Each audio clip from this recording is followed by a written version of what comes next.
Hello friends, welcome to your own channel civils तैयारी। आज की कॉम्प्रिहेंसिव न्यूज़ एनालिसिस में आप सबका स्वागत है। कॉम्प्रिहेंसिव न्यूज़ एनालिसिस शुरू करने से पहले आज के डेली आंसर राइटिंग चैलेंज के क्वेश्चंस को देखते हैं। पहला क्वेश्चन है, Indian interest in Persian Gulf region would be best served with a cooperative security approach rather than a competitive one. Comment. फारस की खाड़ी में भारतीय हित एक प्रतिस्पर्धी की बजाय सहकारी सुरक्षा दृष्टिकोण के साथ सबसे अच्छा काम करेगी। टिप्पणी करें। ये पेपर नंबर 2 का है, तो आर्टिकल जो हम यहाँ से डील करेंगे that will be from IR और पेपर नंबर 2 इंटरनेशनल रिलेशन से है। अब क्वेश्चन नंबर 3 सेकंड क्वेश्चन देखते हैं। ये पेपर नंबर 3 से है। क्वेश्चन कहता है, public private partnership in health care sector is very important to build a health emergency proof healthcare system. In this context, suggest workable models to formulate a sustainable public private partnership. तो health care sector में एक public private partnership emergency proof health care system बनाने के लिए बहुत महत्वपूर्ण है। इस संदर्भ में एक स्थायी सार्वजनिक निजी भागीदारी तैयार करने के लिए व्यवहारिक मॉडल का सुझाव दें। तो ये दो हमारे आज के क्वेश्चंस हैं, बहुत इंपॉर्टेंट और बहुत इंटरेस्टिंग क्वेश्चंस हैं। आज के जो दोनों एडिटोरियल्स हैं आज आपके द हिंदू से, वहाँ से हम इनको देखेंगे और मेरा सजेशन होगा आज के जो एडिटोरियल्स हैं उनको आप काट के अलग रख लें। फर्स्ट वाले एडिटोरियल को जो आपके जो है हामिद जी के द्वारा लिखा गया है, हामिद अंसारी जी के द्वारा लिखा गया है, उसको आप पेपर नंबर 2 का जो आपने IR का फोल्डर बनाया है उसमें डाल दीजिए। और पेपर नंबर 3 में आपको डालना है दूसरा वाला मॉडल जो नीति आयोग के द्वारा लिखा गया है, उसका आप जो है पेपर नंबर 3 में डाल दीजिए। दोनों बहुत इंपॉर्टेंट हैं। तो आपने बहुत तरह की एनालिसिस अभी तक देखी होंगी, बट आज की जो एनालिसिस होगी मैं गारंटी देती हूँ आपको सभी एनालिसिस से आपको बिल्कुल अलग लगेगी। तो चलिए शुरू करते हैं। बहुत इंटरेस्टिंग आज की एनालिसिस मैं लेकर के आई हूँ। शुरू करते हैं और सीखते हैं अपने आंसर राइटिंग को भी, और साथ साथ एक अलग नज़रिए से इन दोनों आर्टिकल्स को हम आज डिस्कस करेंगे। तो गाइस, CNA शुरू करने से पहले आज देख लेते हैं कि हमें क्या क्या पढ़ना है। आज हमें पेज नंबर 1 से जो आया है कि रिस्टोर LAC, वो वाला हमें पढ़ना है, उसको हम अभी थोड़ी देर में डील करेंगे। दूसरी चीज़ हमें पढ़नी है Persian gulf littoral cooperative security is the key. और तीसरा आर्टिकल जो आज हमें पढ़ना है वो ये वाला है, pandemic paging the private sector in Covid fight. और फोर्थ आर्टिकल जो आज हम देखेंगे वो है प्रॉफिट नॉट फॉर प्रॉफिटेरिंग। तो ये 4 आर्टिकल्स आज हम डील करेंगे। मेरे लैपटॉप की बैटरी बिल्कुल ख़त्म हो गई है और चार्जर काम नहीं कर रहा है, इसीलिए मैं सही से आपका जो है नोटपैड पे वन नोट पे ठीक से नहीं बना पाई हूँ, थोड़ा बहुत बना पाई हूँ, उसी को देखेंगे आज हम। और फिलहाल इस यहाँ से डील करते हैं। तो देखते हैं कि Persian gulf littoral cooperative security is the key, क्या लिखा हुआ है इस आर्टिकल में। तो सबसे पहले देखिए, कल जब हमने अपना आर्टिकल डिस्कस किया था, कल का जो हमने CNA डिस्कस किया था, वहाँ आपको याद होगा कि हमने एक आर्टिकल, एक एस्से किया था, इंडिया इन मल्टीपोलर वर्ल्ड। वो एस्से लेने का मतलब मेरा इसलिए भी ज़्यादा इम्पॉर्टेंट था क्योंकि हमारी जो अभी अगर हम IR की बात करें, तो अगर आप IR को अलग अलग सेगमेंट्स में डिवाइड करेंगे तो इंडिया एंड नेबरहुड काफ़ी इंपॉर्टेंट बन जाता है। उसी का एक्सटेंशन है आपका लुक ईस्ट और लुक वेस्ट पॉलिसी। वेस्ट में हमारा जो है मिडिल ईस्ट वाला रीजन आता है और ईस्ट में सारा आपका साउथ ईस्ट एशियन नेशंस आते हैं। तो ये जो वेस्ट वाली पॉलिसी है ये काफ़ी सालों से आती रही है और गल्फ़ वाला रीजन काफ़ी ज़्यादा इम्पॉर्टेंट है क्योंकि ये रीजन हमारी एनर्जी सिक्योरिटी के लिए इम्पॉर्टेंट है। उसके अलावा हमारा जो डायस्पोरा है, यहाँ पे बहुत ज़्यादा डायस्पोरा रहता है। तो अगर आप यहाँ की इम्पोर्टेंस देखेंगे ना गल्फ़ लिटोरल रीजन की, तो ये जो गल्फ़ का रीजन है इसकी इंपॉर्टेंस इसलिए ज़्यादा है क्योंकि देखिए यहाँ पे हमारा जो बायलेटरल ट्रेड है 121 बिलियन का है। ये देखिए फैक्ट बुक में आपको डालना है सारा। और हमारी जो रेमिटेंसेस हैं वो $49 बिलियन की हैं। और हमारा जो वर्कफोर्स वहाँ काम करता है ऑलमोस्ट 9 मिलियन का जो वर्कफोर्स है वहाँ पे काम करता है। फिर गल्फ़ के जो रीजन है वो हमें 34% हमारी क्रूड इंपोर्ट्स को सप्लाई करता है, ईरान को छोड़ करके। बाकी गल्फ़ लिटोरल रीजन्स की हम बात कर रहे हैं तो ये GCC वाले जितनी भी कंट्रीज़ हैं ये हमें 34% हमें क्रूड ऑयल को इम्पोर्ट करती हैं, इम्पोर्ट्स हैं हमारे यहाँ पे। और अगर हम सऊदी अरबिया की बात करें तो और अबू धाबी की बात करें तो ये हमारे बहुत बड़े ट्रेडिंग पार्टनर्स हैं और इनका जो है 44 बिलियन का इन्वेस्टमेंट है हमारे जायंट रत्नागिरी ऑयल रिफाइनरी में। उसके अलावा सऊदी की एक सबसे बड़ी जो ऑयल रिफाइनरी ऑयल कंपनी है अरमाको, उसने 20% स्टेक लिया हुआ है रिलायंस में। तो ये यहाँ से हमारा जो है काफ़ी ज़्यादा अगर हम देखें तो स्ट्रैटेजिक इम्पोर्टेंस है। अगर हम देखें तो इकोनॉमिक और पॉलिटिकल काफ़ी ज़्यादा इम्पोर्टेंस है, और एनर्जी सिक्योरिटी के लिए ये रीजन काफ़ी ज़्यादा इम्पोर्टेंट है। अब इस रीजन में क्या कौन कौन से जो है स्टेक होल्डर्स हैं, कहाँ पे ये लाई करता है, वो देख लेते हैं। तो पर्शियन गल्फ़ की अगर बात करें तो गल्फ़ आपको पता होगा क्या क्या क्या होता है। तो गल्फ़ क्या होती है? गल्फ़ एक वाटर बॉडी होती है जो नैरो होती है एक बेस से, और जो अंदर मतलब लैंड में अंदर तक इनंडेट कर देती है या अंदर तक घुसती हुई चली आती है, तो उसको हम गल्फ़ कहते हैं।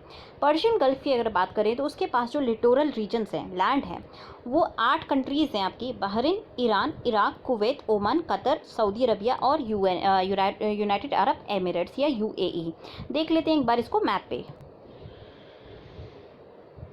तो ये देखिए, ये आपका जो रीजन है इसे हम पर्शियन गल्फ़ कहते हैं। पर्शियन गल्फ़ के आसपास के ये सारे जो लिटोरल स्टेट्स हैं, मतलब कि जो भी इस वाटर बॉडी को शेयर करते हैं, उसको हम लिटोरल स्टेट कहते हैं। तो यहाँ पे देखिए कौन कौन से लिटोरल स्टेट्स हैं आपके। कुवैत है, यहाँ दिखाई दे रहा है हमें। फिर दूसरा हमारा लिटोरल स्टेट की अगर बात करें तो यहाँ देखिए कतर है आपका।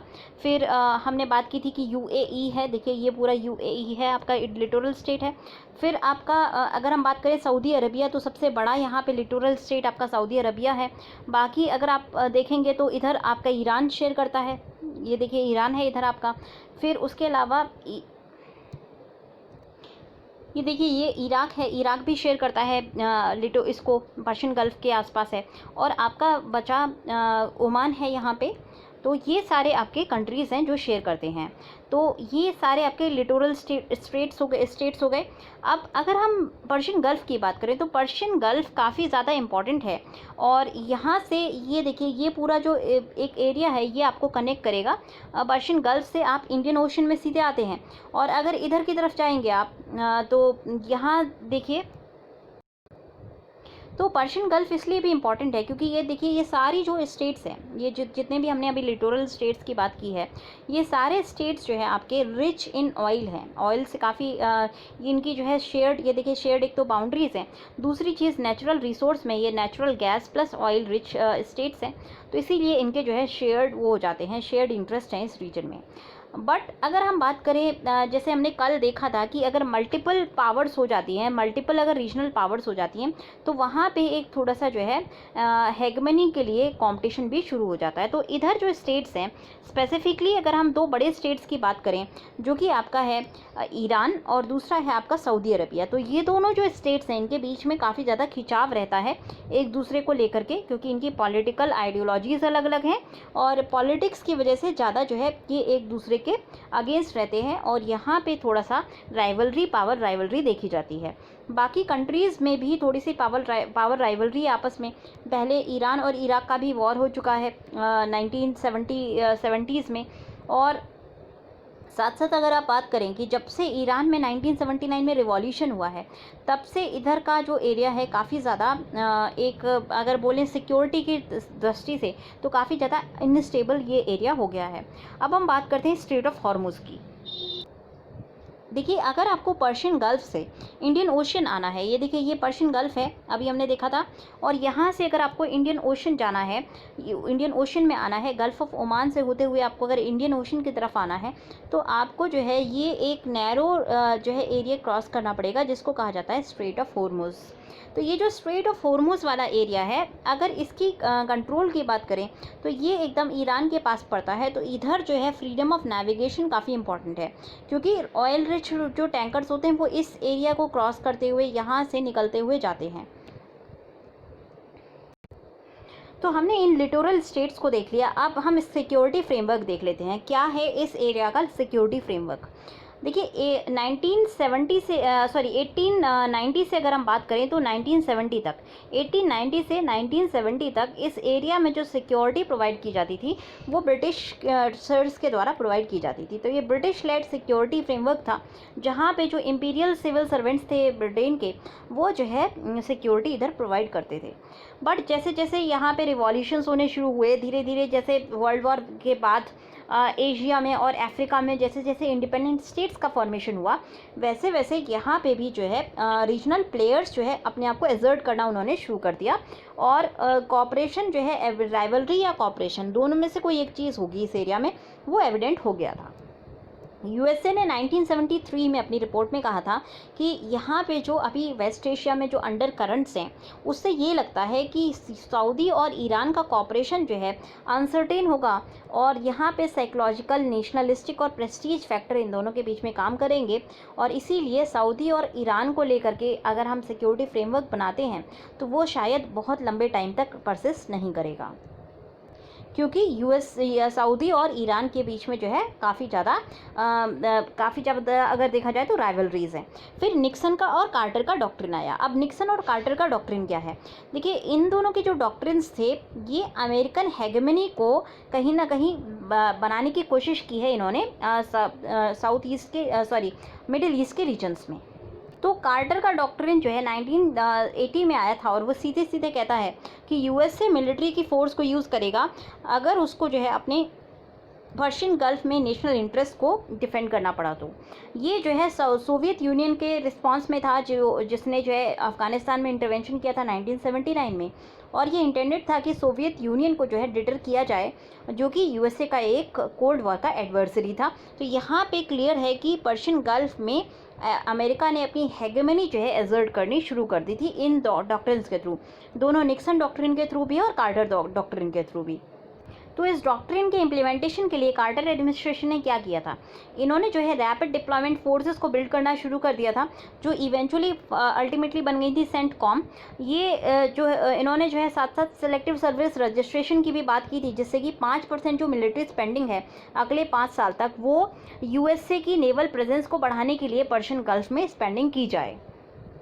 रीगन ने कार्टर के डॉक्ट्रिन को और आगे बढ़ाते हुए कहा था, जो कि एक कॉरोलरी थी कार्टर के डॉक्ट्रिन की। उन्होंने कहा था कि अगर ईरान इराक का वॉर होता है, तो अगर सऊदी अरेबिया के ऊपर जो है कोई भी इसका इम्प्लीकेशन आता है, तो यूएसए जो है सऊदी अरेबिया को प्रोटेक्ट करने की पूरी कोशिश करेगा, क्योंकि सऊदी अरेबिया जो है फिर इनके लिए इम्पॉर्टेंट बन गया था सिक्योरिटी इंफ्रास्ट्रक्चर को लेकर के। अगर हम कार्टर डॉक्ट्रिन की बात करें, तो कार्टर डॉक्ट्रिन में जो एक सिक्योरिटी का फ्रेमवर्क डेवलप करने की कोशिश की गई है, वहाँ पे अमेरिकन हेगेमनी के अंदर जो है 2 पिलर्स हैं जो कि सिक्योरिटी को बैलेंस करेंगे, सऊदी अरबिया और ईरान। इन दोनों पिलर्स के ऊपर जो है अमेरिकन जो सिक्योरिटी बेस थी। अब 1979 में क्या हुआ कि ईरान में जो है ईरानियन रिवॉल्यूशन हो गया था। तो ईरानियन रिवॉल्यूशन के बाद से ईरान का जो है ये पिलर गिर गया था। तब से अमेरिका ने फोकस करना शुरू किया सऊदी अरबिया के ऊपर, और सऊदी अरबिया के साथ बहुत ज़्यादा जो है क्लोजली कोऑपरेट करके सिक्योरिटी फ्रेमवर्क अपना बिल्ड किया था। और जीसीसी की स्थापना भी यूएसए के साथ मिलकर की गई थी।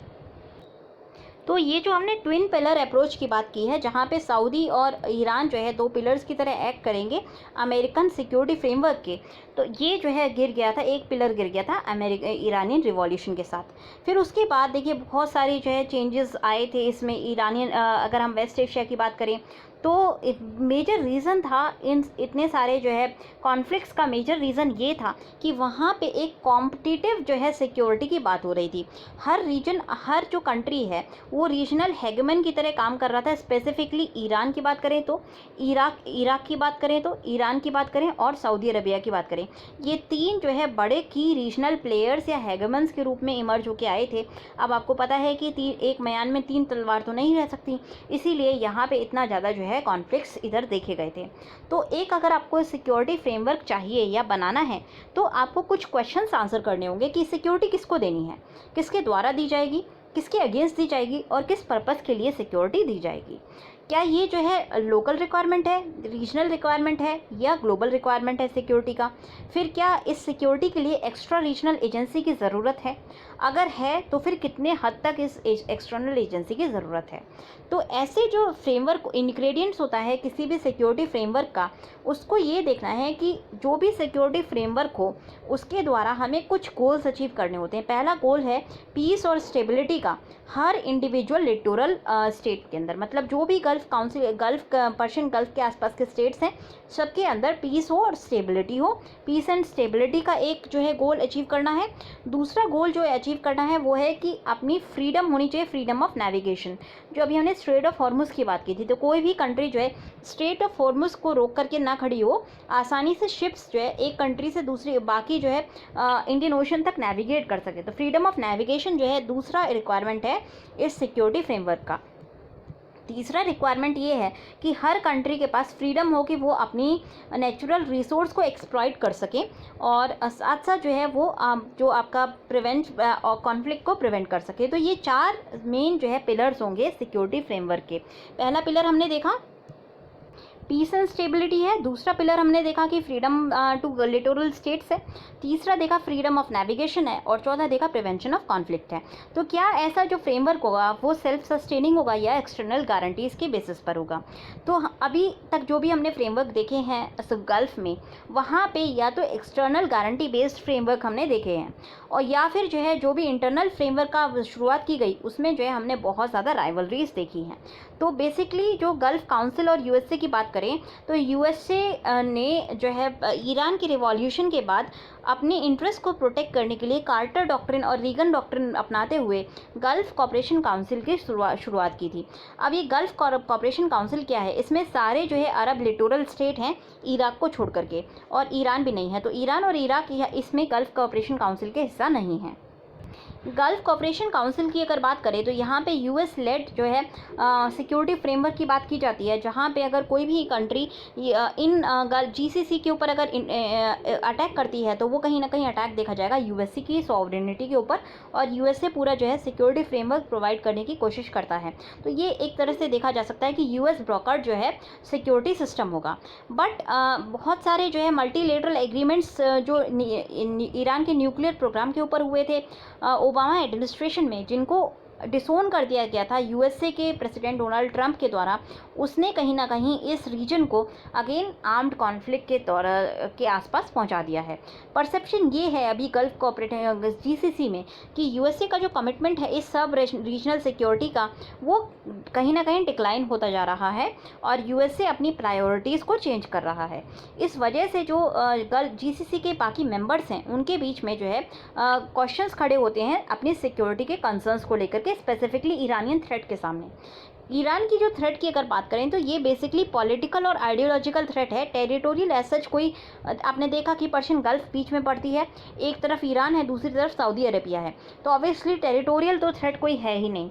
यहाँ पे बेसिक थ्रेट है आइडियोलॉजिकल और पॉलिटिकल। तो पॉलिटिकल और आइडियोलॉजिकल थ्रेट को परसेप्शन है, बेसिक थ्रेट भी नहीं है। यहाँ पे राइवलरीज हैं सऊदी अरेबिया के और ईरान के बीच में, और दोनों सऊदी अरेबिया और ईरान बाकी नेशंस के ऊपर अपना कहीं ना कहीं स्फीयर ऑफ इन्फ्लुएंस बढ़ाना चाहती हैं, जिस वजह से रीजनल राइवलरीज बढ़ जाती हैं। अब ये रीजनल राइवलरीज को हटाने के लिए क्या ट्रांसफॉर्मेशन की ज़रूरत है, क्या चेंजेस लाने चाहिए इस सिक्योरिटी फ्रेमवर्क में, और इंडिया कैसे अपना रोल प्ले कर सकता है? अगर हम इस एरिया की बात करें तो यहाँ पे देखिए जीसीसी का जो कॉमन थ्रेट परसेप्शन था वो अब ओवर टाइम धीरे धीरे इवॉल्व हो रहा है, क्योंकि नए जो है टैक्टिकल और स्ट्रैटेजिक इंटरेस्ट इमर्ज हो रहे हैं इस रीजन में। फिलहाल जो डिविजन्स है ऑर्गेनाइजेशन पे वो कुछ टाइम टिकेंगे, बट आगे हमें देखने को मिलेगा जैसे जैसे इकोनॉमिक क्राइसिस बढ़ता है, जैसे जैसे ऑयल को रिप्लेस किया जाने लगेगा बाकी एनर्जी रिन्यूएबल एनर्जी से, वैसे वैसे इधर जो है स्ट्रैटेजिक इंटरेस्ट कंट्रीज़ के कन्वर्ज करेंगे, और इन कन्वर्जेंस की वजह से जो डायनेमिक्स है, पावर डायनेमिक्स है, वो चेंज हो जाएगी। तो यहाँ पे जो कोविड-19 का जो क्राइसिस है इसने जो भी इधर के जो चेंजेस आ रहे थे, जो डायनेमिक्स चेंजेस थे, उनको आगे लाके खड़ा कर दिया, उनको सामने लाके खड़ा कर दिया है। सबसे ज़्यादा इम्पॉर्टेंट ये है कि यहाँ की जो रीजनल इकनॉमीज़ हैं बहुत ज़्यादा इम्पैक्टेड हुई हैं कोविड-19 की वजह से। दूसरी प्रॉब्लम ये है कि ओपेक जो कि एक मेजर कार्टेल की तरह प्ले करता था अपना रोल ऑयल प्राइसेस में, उसका जो रोल है वो डिक्लाइन करता हुआ नज़र आता है। तो नए पावर डायनेमिक्स क्या इमर्ज हो रहे हैं इस रीजन में। सऊदी अरबिया पावर की जो पावर है वो फेड कर रही है। यूएई, कतर और ईरान जो है नए रीजनल प्लेयर्स के रूप में इमर्ज हो रहे हैं। ओमन और इराक जो है स्ट्रगल कर रहे हैं अपनी सोवरेन आइडेंटिटीज़ को मेंटेन करने के लिए। जीसीसी इफेक्टिवली एंड होने वाला है और ओपेक जो है इरेलेवेंट बनता जा रहा है। ऑयल पॉलिसी की अगर बात करें तो वो ट्राइपार्टेट ग्लोबल जो है कंटिमोनियम में कन्वर्ट हो रहा है। मतलब ग्लोबल स्केल पर 3 जो है पार्टीज़ होंगी जो ऑयल प्राइसेस को आगे डिटरमाइन करेंगी। उसमें एक होगा रशिया, दूसरा होगा आपका सऊदी अरबिया और तीसरा होगा आपका यूएसए। ये 3 जो है मेजर पार्टीज़ होंगी जो कि ग्लोबल प्राइसेस को डिटरमाइन करेंगी। और ओपेक यहाँ पे थोड़ा सा इररेलेवेंट होने को होता जा रहा है। इसी वजह से आपने देखा होगा कुछ नेशंस धीरे धीरे ओपेक छोड़ भी रहे हैं। तो ये ज़रूरी नहीं है कि ये सारी चीज़ें ओवरनाइट हो जाएं, एक आध दिन में ही हो जाएं। और ज़रूरी ये भी नहीं है कि एक्सटर्नल इंटरवेंशन की रिक्वायरमेंट हो, या अगर एक्सटर्नल इंटरवेंशन आती भी है तो इनमें जो डायनेमिक्स हमने अभी बात की, इनमें अनएक्सपेक्टेड चेंजेस भी आ सकते हैं। बट एक चीज़ क्लियर है कि पर्शियन गल्फ जो है अगले आने वाले टाइम में वैसा नहीं रह जाएगा जैसे हमने अभी तक इसको देखा था। अरब लीग ऑलमोस्ट ये ख़त्म हो चुका है और जीसीसी की अगर बात करें तो ऑलमोस्ट ये लाइफ सपोर्ट सिस्टम पर है। तो ऐसे में अब जो रीजनल प्लेयर्स हैं उनके पास क्या बचता है, कौन सा फोरम बचता है। मल्टीलेटरल फोरम्स जो है यहाँ पे वर्क नहीं कर पा रहे हैं क्योंकि इंटरनल जो है कॉन्फ्लिक्ट्स हैं कंट्रीज़ की और नेशंस की, और सभी एज अ रीजनल हेगमन अपने आप को एक्सर्ट करने की कोशिश कर रहे हैं। ऐसे में जो इंडिविजुअल स्टेट्स हैं वो क्या करेंगे, वो वर्किंग अरेंजमेंट्स को बनाने की कोशिश करेंगे ईरान के साथ और इराक के साथ, क्योंकि ये 2 बड़े प्लेयर्स हैं पर्शियन गल्फ रीजन में। और जीसीसी की अगर बात करें तो पर्शियन गल्फ में ये दोनों जो है नहीं इंक्लूडेड थे। तो अब क्योंकि ये दोनों ही बड़े प्लेयर्स हैं तो इसीलिए आगे जो इंडिविजुअल स्टेट्स हैं वो एक वर्केबल फ्रेमवर्क मॉडल बनाएंगे जिससे कि वो ईरान और इराक के साथ भी प्रैक्टिकली नेगोशिएट कर सकें। ऑलरेडी थोड़ा सा इधर के एरिया में देखें तो पहले की जो एनिमोसिटीज़ थी पास्ट की वो चेंज होती जा रही हैं और ईरान की जो अप्रोच है काफ़ी प्रैग्मेटिक हो गई है रिसेंट मंथ्स में। स्पेसिफिकली ईरान की अगर बात करें तो ईरान की इकनॉमी बहुत बुरी तरह से बैटर्ड हुई है 3 प्रॉब्लम्स की वजह से। पहली प्रॉब्लम हुई है इकोनॉमिक, सैंक्शंस जो लगाए गए हैं यूएसए के द्वारा, उससे जो है वहाँ की इकनॉमी को बहुत ज़्यादा प्रॉब्लम फेस करनी पड़ रही है। उसको जो है और ज़्यादा बढ़ा दिया है कोविड के पैंडमिक ने। और तीसरा प्रॉब्लम है कि ऑयल प्राइसेस जो घट रहे हैं उसकी, इन तीनों का जो कंबाइंड इफेक्ट है वो ये है कि ईरान को कहीं ना कहीं अभी पुश करता है कि वो रीजनल जो है कॉपरेशन करने की कोशिश करे और प्रैक्टिकल अप्रोचेस लेकर के आए जिससे कि वो अपनी इकनॉमी को और अपनी कंट्री को एक नई दिशा दे सके। ओमन की अगर बात करें तो ओमन ने हमेशा जो है कम्युनिकेशन लाइंस ईरान के साथ ओपन रखी थी। कुवैत और कतर ने भी इसी तरह से किया था बट काफ़ी चुपचाप किया था। अब यूएई की बात करें तो यूएई ने भी ईरान के साथ practical arrangements form out chart out करने शुरू कर दिए हैं। ये सारी चीज़ें जो है एक वाइडर स्टेज सेटअप करती हैं कि इस एरिया में वाइडर डायलॉग हो सकता है। क्योंकि अगर हम लिटोरल रीजन्स की बात करें, देखिए ईरान के साथ कौन कौन सी कंट्री अब कॉपरेट करने की बात कर रही है या फिर डायलॉग में है। ईरान के साथ अभी देखिए यूएई डायलॉग में आ गई है, कतर है ऑलरेडी, कुवैत है ऑलरेडी, फिर अगर हम बात करें ओमन है ऑलरेडी। तो ये कितनी कंट्रीज़ हो गई आपकी, 1 2 3 4 और ईरान को मिलाकर के 5 कंट्रीज़। अब रह कौन कौन सी जाती है, इराक रह जाती है, सऊदी अरबिया रह जाती है। तो ये 2 कंट्रीज़ आपकी मेजर रूप से रह जाती हैं। तो इसीलिए इस वाले एरिया में अगर हम बात करें तो एक नया स्टेज बन रहा है जहाँ पे वाइडर डायलॉग हो सकता है।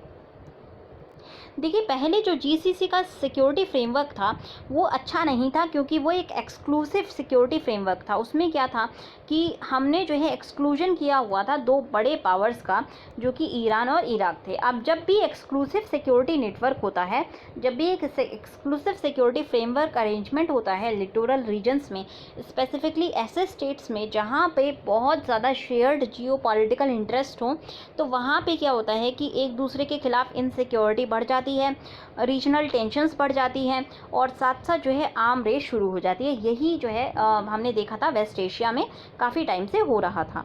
तो ऐसे में अब अगर हम एक वाइडर डायलॉग रखें तो वहाँ पे एक्सक्लूजन नहीं होना चाहिए किसी भी कंट्री का, जिससे कि जो सिक्योरिटी फ्रेमवर्क हो वो इंक्लूसिव फ्रेमवर्क हो और कोऑपरेटिव सिक्योरिटी फ्रेमवर्क हो। क्योंकि हम कॉम्पिटिटिव सिक्योरिटी फ्रेमवर्क के प्रॉब्लम्स अभी तक देख चुके हैं।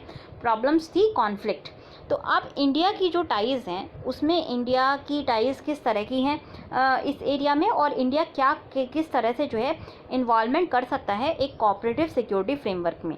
तो इंडिया की अगर बात करें, इंडिया की काफ़ी क्लोज पॉलिटिकल और जोग्राफिकल टाइज़ हैं इस एरिया में। अगर हम बात करें बसरा की, बसरा देखिए इराक में है। ये 1526 नॉटिकल माइल्स है इंडिया से। बंदर अब्बास और दुबई ये दोनों जो है 1000 नॉटिकल माइल के एरिया में डाई करते हैं। इसी तरह से बायलैटरल रिलेशनशिप हमारे सभी कंट्रीज़ के साथ अच्छे हैं। जीसीसी के साथ अगर हम बात करें तो यहाँ पे हमारे रिलेशनशिप काफ़ी डीप हैं, और ये हम ऑलरेडी देख चुके हैं कि कितना ज़्यादा हमारा शेयर्ड इंटरेस्ट है जीसीसी के साथ। अब जो हमारे रिलेशनशिप ईरान की अगर बात करें तो ईरान के साथ थोड़े से कॉम्प्लेक्स हैं, बट अगेन जो हमारा अमेरिकन प्रेशर है उसकी वजह से ईरान के साथ थोड़े और कॉम्प्लेक्स हो गए हैं।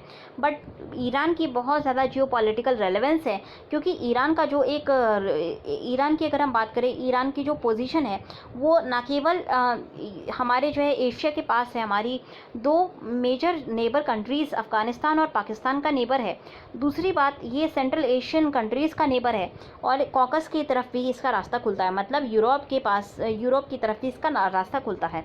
फिर दो और इसके जो है नेबरिंग कंट्रीज़ हैं, टर्की और सेंट्रल एशियन कंट्रीज़ अगेन। तो इस वजह से अगर हम देखें तो ईरान एक हाईवे है हमारे सेंट्रल एशिया में जाने के लिए भी, हमारे अगर नेबर्स की बात करें वहाँ पे पाकिस्तान और अफ़गानिस्तान में भी, उसके साथ साथ। तो ऐसे में हम जो है ईरान की अगर बात करें तो ईरान का बहुत इम्पोर्टेंस है, पॉलिटिकल टेक्नोलॉजिकल पोटेंशियल भी बहुत ज़्यादा है, इकोनॉमिक रिसोर्सेज बहुत हैं ईरान के अंदर, और रीजनल और ग्लोबल इम्पोर्टेंस जो जियो पॉलिटिकल है वो भी बहुत ज़्यादा है। ऐसे में ईरान को जो है राइट ऑफ करना सही नहीं होगा, इसीलिए इंडिया का काफ़ी ज़्यादा कॉपरेशन ईरान के साथ भी है। आपको पता होगा हमारा जो छबहार पोर्ट है वो हमारे लिए एक लिंचपिन है सिक्योरिटी के पर्सपेक्टिव से, और ईरान के अंदर ही हमारा छबहार पोर्ट लाई करता है। तो ईरान की भी हमारी जो है काफ़ी ज़्यादा स्ट्रैटेजिक इम्पोर्टेंस है। इंडिया की अगर बात करें तो इंडिया कभी भी किसी के रीजनल डिस्प्यूट में इन्वॉल्व नहीं करता है, साथ साथ पावर प्रोजेक्शन में बिलीव नहीं करता है। तो इंडिया ने हमेशा से पीस और ट्रैंक्विलिटी की बात की है, स्टेबिलिटी की बात की है, फ्रीडम ऑफ नेविगेशन की बात की है, रीजनल मार्केट्स में एक्सेस की बात की है, ट्रेड के टर्म्स में, टेक्नोलॉजी के टर्म्स में, मैन पावर के रिसोर्सेज में।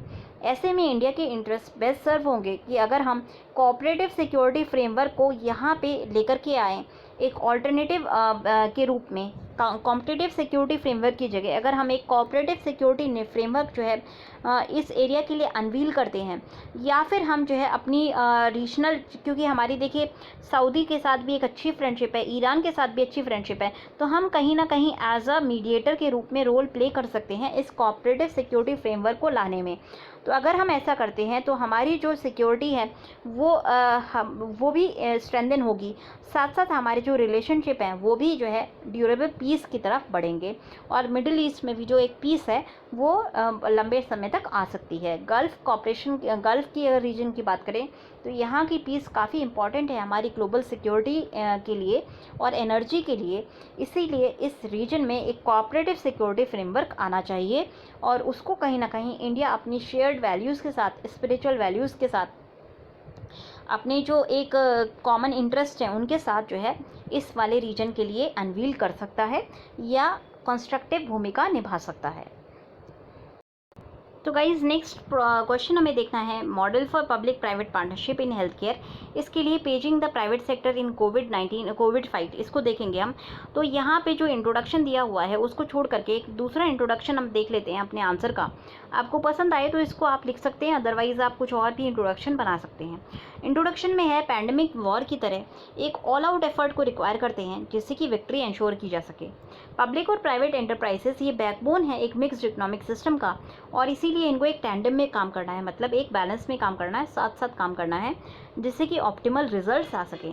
करंट पैंडमिक इसीलिए कॉल करता है कि एक वेल एस्टैब्लिश पॉलिसी फ्रेमवर्क हो जहां पर हम पीपीपी, पब्लिक प्राइवेट पार्टनरशिप जो है हेल्थ केयर सिस्टम में ला सकें, जिससे कि बेस्ट तरीके से हमारी जो है डिजीज़ कंट्रोल हो सके।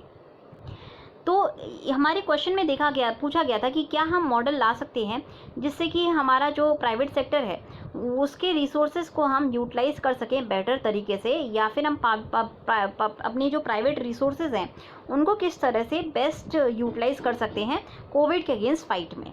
तो अगर हम बात करें, देखिए 3 रिसोर्स हैं हमारे प्राइवेट जिनको हम यूज़ कर सकते हैं। सबसे पहले लेबोरेटरी सर्विसेज हैं, तो इनको यूज़ करने के लिए हमारे पास, अगर हमें प्राइवेट लेबोरेटरी सर्विस यूज़ करनी है तो 3 ऑप्शंस हो सकते हैं। पहला ऑप्शन ये है कि किसी एक्रेडिटेड लेबोरेटरी को कॉन्ट्रैक्ट दिया जाए और को लोकेट किया जाए पब्लिक हेल्थ फैसिलिटी को टायर 2 और टायर 3 पब्लिक हॉस्पिटल्स में, मतलब कि प्राइवेट लैब जो है लोकेट हो सके किसी अगर टायर 2 और टायर 3 हॉस्पिटल में, तो यहाँ से जो है क्विकली लेबोरेटरी के जो सैम्पलिंग हो सकती है।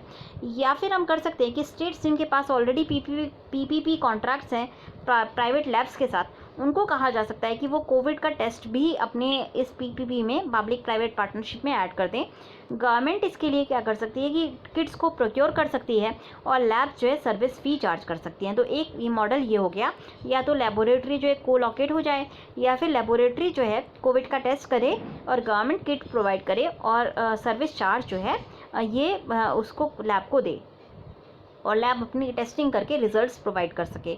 दूसरा है कि जो भी सस्पेक्टेड केसेस हैं उनको वाउचर हम इशू कर सकते हैं, और ये जो वाउचर होंगे ये एक एम्पैनल्ड प्राइवेट लेबोरेटरी में यूज़ किए जा सकेंगे।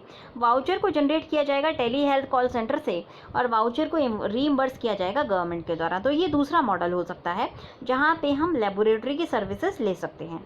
तीसरा मॉडल हो सकता है कि मोबाइल सैंपल कलेक्शन फैसिलिटी जो है इनको हम ऑपरेट कराएं, जो कि प्राइवेट एंटिटी के द्वारा ऑपरेट की जाएंगी। फिर ये जो एंटिटीज़ हैं ये as a hub and spoke model में वर्क करेंगी। मतलब हब एंड स्पोक मॉडल क्या होता है? हब एंड स्पोक मॉडल एक सर्विस डिलीवरी मॉडल होता है जहाँ पर सेंट्रल हब जो है ये ऑफर करेगा सारी फुल एरे ऑफ सर्विसेज को, और जो सेकेंडरी एस्टैब्लिशमेंट है वो केवल लिमिटेड सर्विस प्रोवाइड करेगा। तो हब हो गया सेंट्रल लैब जिसके अंदर जो है मोबाइल वैन्स प्रोवाइड करेगी। ये जो मोबाइल्स वैन होंगी ये हमारी स्पोक की तरह काम करेंगी, इनकी सर्विस लिमिटेड होगी, केवल ये सैंपल कलेक्शन करेंगी और फीवर क्लिनिक की तरह काम करेंगी। फिर सैंपल कलेक्ट होकर के हब में आएगा, हब में प्रोसेसिंग होगी, सैंपल के जो रिजल्ट्स होंगे अगेन स्पोक के पास जाएंगे और फिर ये जो भी पेशेंट है उस तक रिजल्ट्स पहुंचा दिए जाएंगे। तो इससे क्या फ़ायदा मिलेगा? ये जो हमारी फुल सर्विस, इससे ये फ़ायदा मिलेगा कि जो भी रिमोट रीजन्स हैं वहाँ पे भी हम टेस्टिंग कर सकते हैं। अब दूसरी समस्या आती है हॉस्पिटल इंफ्रास्ट्रक्चर की। तो हॉस्पिटल इंफ्रास्ट्रक्चर को कैसे रैंप अप किया जा सकता है? प्राइवेट कॉन्ट्रैक्टर को हायर किया जा सकता है जिससे कि रिफर्बिश किए जाएं एग्जिस्टिंग वार्ड, और उनको जो है पब्लिक हॉस्पिटल के जो एग्जिस्टिंग वार्ड हैं उनको आईसीयू वार्ड में कन्वर्ट किया जा सकता है एडिशनल बेड्स के साथ, इक्विपमेंट्स के साथ। और उसके बाद जो प्राइवेट प्लेयर है जिसने रिफर्बिश किया है वो रिफर्बिश करने के बाद आईसीयू वार्ड को पब्लिक अथॉरिटीज़ को, मतलब पब्लिक हॉस्पिटल को वापस हैंडओवर कर सकता है। एक मॉडल ये हो गया। दूसरा मॉडल ये हो सकता है कि अगर पब्लिक हॉस्पिटल के पास इतना स्टाफ नहीं है कि वो आईसीयू यूनिट को जो है ऑपरेट कर सके, तो वो प्राइवेट पार्टनर से कह सकता है कि वो प्राइवेट पार्टनर जिसने रिफर्बिशिंग की है वही ऑपरेट करे आईसीयू वार्ड को, या फिर जो है अल्टीमेटली बाद में जो है वो हैंडओवर कर सकता है गवर्नमेंट को। तो अभी जब तक पैंडेमिक चले तब तक प्राइवेट पार्टनर जो है इस आईसीयू वार्ड को ऑपरेट करता रहे, बाद में ये जो है गवर्नमेंट को हैंडओवर कर दिया जाए। फिर तीसरा मॉडल ये हो सकता है हॉस्पिटल के लिए कि गवर्नमेंट जो है पेशेंट्स को रेफ़र कर सकती है किसी एम्पैनल्ड प्राइवेट हॉस्पिटल में एक फिक्स्ड पैकेज रेट के ऊपर। तो ये जो फिक्स पैकेज रेट का एग्जांपल है, या अभी देखेंगे हम तमिलनाडु ने क्या किया हुआ है। तमिलनाडु में जो है सीएम जो एक उन्होंने योजना चलाई हुई है, वहाँ उसके तहत कोई भी पर्सन जो बीपीएल कैटेगरी का है उसको जो है अगर यहाँ से एम्पैनल्ड प्राइवेट हॉस्पिटल में वो जाता है तो फिक्स पैकेज रेट पे कोविड के लिए वो बेनिफिट ले सकता है। तो ये चीज़ हम कर सकते हैं सभी स्टेट्स में, और यहाँ से जो है हम ये 3 मॉडल्स हैं जिससे कि हेल्थ केयर फैसिलिटीज़ जो है प्रोवाइड की जा सकती हैं। तो हेल्थ इंफ्रास्ट्रक्चर इस तरह से रैंप अप किया जा सकता है। तीसरा सप्लाई चेन की बात होती है। तो सप्लाई चेन की अगर बात करें, पीपीई किट्स हो गए आपके, फिर आपके बाकी इक्विपमेंट्स हो गए, टेस्टिंग इक्विपमेंट्स हो गए, टेस्टिंग किट्स हो गई, ये सारी चीज़ें प्रोवाइड करने के लिए जल्दी से जल्दी पेटेंटिंग करनी होगी, क्योंकि ऑलरेडी जो हमारी एग्जिस्टिंग फैसिलिटीज़ हैं वो सफिशिएंट नहीं है। बहुत सारे इनोवेशंस देखे गए हैं जहाँ पे आपने सुना होगा कि एक वेंटिलेटर को यूज़ करके 3-3 पेशेंट्स की जो है केयर की जा रही है। तो इस तरह की जो भी इनोवेशंस हैं उनको जल्दी से जल्दी पेटेंटिंग दी जाए, ऑल्टरनेटिव इंडिजिनस सप्लायर्स को ढूंढा जाए, बाईबैक गारंटीज दी जाए गवर्नमेंट के द्वारा, जिससे कि सप्लाई चेन को फैसिलिटेट किया जा सके। और सबसे इम्पॉर्टेंट होगा रोल ऑफ आईटी सिस्टम्स जिनके पास आर्टिफिशियल इंटेलिजेंस हो, उनको हम यूज़ कर सकते हैं कॉन्टैक्ट ट्रेसिंग के लिए, रेफरल को मैनेज करने के लिए, आइसोलेशन वगैरह को मैनेज करने के लिए, टेली हेल्थ केयर सेंटर्स को रन करने के लिए, टेस्ट ऑथराइज करने के लिए, ई वाउचर्स जनरेट करने के लिए। और इन सब को यूज़ करके हम जो है एक अच्छा सा मॉडल बना सकते हैं। तो मतलब ये हमारा एक अच्छा सा मॉडल हो जाएगा जिससे हम प्राइवेट जो हमारे एंटरप्राइजेज हैं उनको एज ए पार्टनर ले की तरह ट्रीट कर सकते हैं अपनी कोविड के अगेंस्ट फाइट में। अल्टीमेटली हमारे कंक्लूजन के लिए ये वाला पैराग्राफ सही होगा। इसको देख लेते हैं क्या इस पैराग्राफ में लिखा हुआ है। तो हमारा ये आंसर जो है इस तरह से फ्रेम हो सकता है। तो कंक्लूजन में हम लिख सकते हैं कि ये जो इनिशिएटिव्स हैं इनके लिए क्विक पॉलिसी फॉर्मुलेशन चाहिए, फिर अच्छे से एकदम डिटेल्ड गाइडलाइन चाहिए जिससे कि कॉन्ट्रैक्टिंग, परचेजिंग, पेमेंट स्टैंडर्ड्स वगैरह डिफाइन सही से किए जा सके। सप्लाई चेन हमारी बेहतर होनी चाहिए जिससे कि हमारे प्रोक्योरमेंट को स्ट्रेंथन किया जा सके। इंटरडिसिप्लिनरी हमारे पास एक्सपर्ट्स होने चाहिए जिससे कि हम इंस्टीट्यूशनलाइजेशन कर सके प्राइवेट पार्टनरशिप अरेंजमेंट का। तो इससे क्या होगा कि पीपीपी हमारा जो है वो न केवल अभी के लिए सही से डेवलप हो जाएगा बल्कि हमारे पास एक स्टैंडर्ड ऑपरेटिंग प्रोसीजर होगा जिसको हम आगे यूटिलाइज कर सकते हैं किसी भी हेल्थ इमरजेंसी में, और एक अच्छा सा जो है पीपीपी जो है मॉडल डेवलप कर सकते हैं किसी भी हेल्थ इमरजेंसी से फाइट करने के लिए।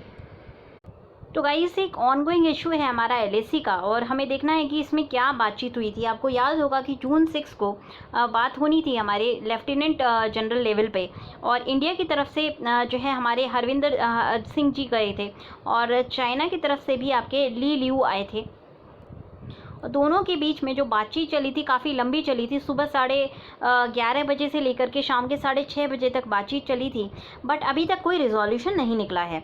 तो क्या हुआ था बातचीत में, मिनिस्ट्री ऑफ एक्सटर्नल अफेयर्स ने कल जो है एक प्रेसर जारी किया था। उन्होंने कहा था कि कॉर्डियल और पॉजिटिव एटमॉस्फेयर में बात हुई थी और दोनों साइड जो है कंटिन्यू करेंगी मिलिट्री और डिप्लोमेटिक एंगेजमेंट को जिससे कि इस इशू को रिजॉल्व किया जा सके। तो अब जो है ब्रिगेड और कमांडर लेवल की बातचीत चलेंगी, अभी काफ़ी लंबे टाइम तक बातचीत चलनी है और ये बातचीत जो है अल्टीमेटली इसका जो रिज़ल्ट आएगा बातचीत के बेसिस पे ही आएगा, ऐसा मिनिस्ट्री ऑफ एक्सटर्नल अफेयर्स ने कल बताया था। और इंडिया की अगर बात करें तो इंडिया ने फ़िलहाल जो इतने घंटे बातचीत चली ये इनकन्क्लूसिव रही है, बट दोनों तरफ से जो है इश्यूज़ को सामने पुट कर दिया गया है। इंडिया जो है काफ़ी फर्म थी कि हम स्टेटस को जो अप्रैल में था वहीं पर रखिए और चाइना अपने ट्रूप्स को और इक्विपमेंट को वापस लेकर के जाए जो कि इंडियन टेरिटरी के अंदर हैं उनको वापस लेकर के जाए। चाइना की जो साइड है उसमें शुरू से ही कहा जा रहा है कि चाइना की साइड ने जो इंडिया का इंफ्रास्ट्रक्चर डेवलपमेंट है उसको लेकर के सवाल खड़े किए हैं। तो चाइना को ये भी कन्वे किया गया था कि हमारे जो इंफ्रास्ट्रक्चर डेवलपमेंट है वो इंडियन टेरिटरी में है और वो चलता रहेगा क्योंकि चाइना ऑलरेडी जो इंफ्रास्ट्रक्चर है उसको डेवलप कर चुका है अपनी साइड में। और हमारी जो treaty of peace and friendship कहती है दोनों साइड को इक्विटेबल हक है इंफ्रा डेवलपमेंट का, और क्योंकि चाइना ऑलरेडी कर चुका है उतना डेवलपमेंट, चाइना को इंडिया के डेवलपमेंट के ऊपर जो है क्वेश्चंस खड़े नहीं करने चाहिए। तो ये इंडिया की साइड ने अपनी जो भी हमारी जो है रिजर्वेशंस थी उनको जाहिर कर दिया है।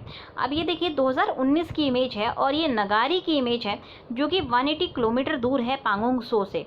अब यहाँ देखिए चाइना ने ऑलरेडी कितना इंफ्रास्ट्रक्चर बिल्ड कर लिया है, एक्टिव उनके पास हेली पोर्ट है, फिर वो ऑलरेडी जो है डेवलप कर रहे हैं एरिया को मिलिट्री बेस के रूप में। यहाँ पे ये देखिए ये सेटेलाइट इमेजेस हैं, बंकर्स वगैरह उन्होंने डेवलप कर रखे हैं। यहाँ देखिए ऑलरेडी उनके पास सेल्फ प्रोपेल्ड आर्मी यूनिट्स हैं, आर्मर्ड यूनिट्स हैं, टाउड आर्टिलरी है और ये सारा आपका जो है पीएलए का बिल्डअप है नगारी के अंदर। तो इंडियन साइड की अगर बात, ये देखिए यहाँ पे इनकी नई कैंप साइट है, ये पांगोंग सो की हमने बात की थी, यहाँ पे इन्होंने जो है नई कैंप साइट जनरेट की है और ये यहाँ पे हम देख सकते हैं यहाँ पे इनके मूवमेंट्स हैं। अब अगर हम बात करें इंडिया और चाइना की तो क्या क्या डिफरेंसेस आए हैं, कहाँ कहाँ पे लाइंस हैं और क्या क्या आपका जो है डेटा देख लेते हैं एक बार कि कौन सा एरिया है, क्या एलएसी है। तो ये देखिए ये आपका जो ये अभी फ़िलहाल ये वाला एरिया है जो कि आपका एलएसी है। इंडिया यहाँ तक का एरिया क्लेम करता है, इंडिया ये पूरा एरिया क्लेम करता है ग्रीन वाला, और ये आपके हॉट स्प्रिंग्स हैं और हॉट स्प्रिंग्स के आसपास बहुत ज़्यादा चाइनीज़ बिल्डअप देखा गया है। ये आपका पांगोंग सो है। पांगोंग सो पे अगेन हमने देखा था कि चाइनीज़ ने अपने जो बंकर्स वगैरह हैं वो बना लिए हैं और इक्विपमेंट्स वगैरह लेकर के आए हुए हैं।